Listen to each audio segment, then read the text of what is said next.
আমাদের পাশে পাকিস্তান, বাংলাদেশ, আর একদিকে বঙ্গোপসাগর।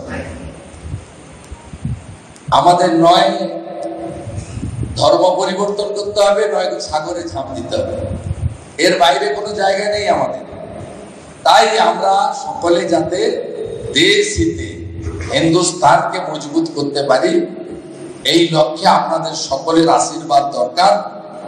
এবং সত্যিকারের ভারত যাতে বিশ্বগুরুতে পরিণত হয়, আগামী দিনে অখণ্ড ভারতের যে স্বপ্ন আমরা দেখি, সেই কোথায় আফগানিস্তান, কাজাকিস্তান থেকে শুরু করে চীনের একটা বড় অংশ, তিব্বত, নেপাল, ভুটান, বাংলাদেশ, ব্রহ্মদেশ সব আমাদের ছিল।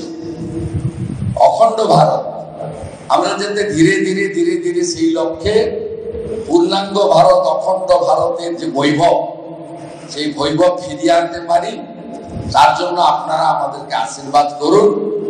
কারণ আমরা যে কাজে নেমেছি, সেই কাজে আমাদের মূল লক্ষ্য হচ্ছে নেশন ফার্স্ট, রাষ্ট্র আগে, দল পরে, ব্যক্তি আরো অনেক পরে। দুর্বল নেতার হাতে দেশ থাকলে কি হতে পারে আমরা ইউক্রেন দেখেছি, যদি দুর্বল নেতার হাতে দেশ থাকে।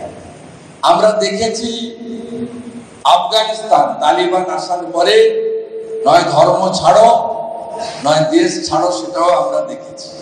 এবং আমরা দেখেছি যে কোটি কোটি টাকার মালিক হিন্দু, শিখ, জৈন, পার্সি, খ্রিস্টান, তারা ধর্ম যারা ছাড়তে পারেননি, সমস্ত ধনসম্পদ, ঐশ্বর্য ফেলে রেখে এক কাপড়ে মোদিজির পাঠানো ফ্লাইটে তাদের দিল্লি চলে আসতে হয়েছে, তাদের নিজেদের জীবন এবং ধর্ম রক্ষা করার জন্য।